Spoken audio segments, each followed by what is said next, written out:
गर्दाखेरि एक्सलमा काम गरिराख्नु भएको छ रे, बट्टी चाहिँ आउने जाने गर्न बेला तपाईले टाइप गरेको डाटा अटोमेटिकली उडिरहेछ भने यो भिडियो तपाईकै लागि हो।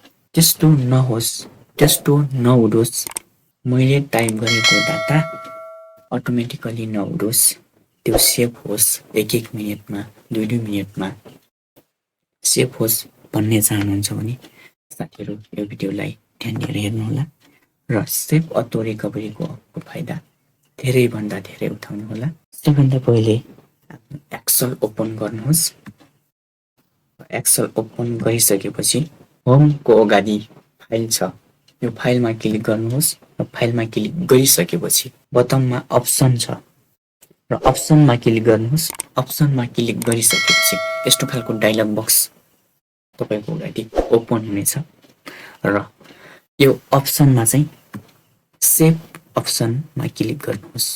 सेभ अप्सनमा क्लिक गरिसकेपछि सेभ अटो रिकभरी यो टिक मार्क लागेको छैन भने यसमा लाउनुहोस्। मेरो चाहिँ अलरेडी लागेको छ र यसमा तपाईले कति मिनेटमा अटोमेटिकली सेभ होस् भन्ने चाहनुहुन्छ। एक मिनेटमा, 2 मिनेटमा अथवा 3 मिनेटमा तपाईले आफूले चाहेको सेट गर्न सक्नुहुन्छ। मैले चाहिँ 1 सेट गर्नुस् भन्छु किनभने सर्टेस्ट टाइम सेट गर्दा उचित हुन्छ।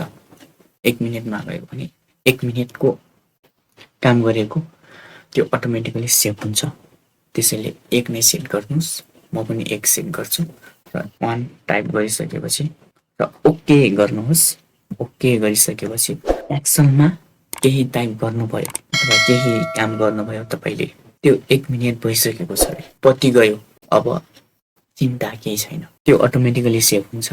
साथीहरु यति सजिलै सेभ अटो रिकभरीको सेटिङलाई इनेबल गर्न सक्नुहुनेछ। साथीहरु भिडियो कस्तो लाग्यो लाइक, कमेन्ट, शेयर साथै सब्स्क्राइब गरी बेल आइकन प्रेस गर्न नभुल्नुहोला। धन्यवाद।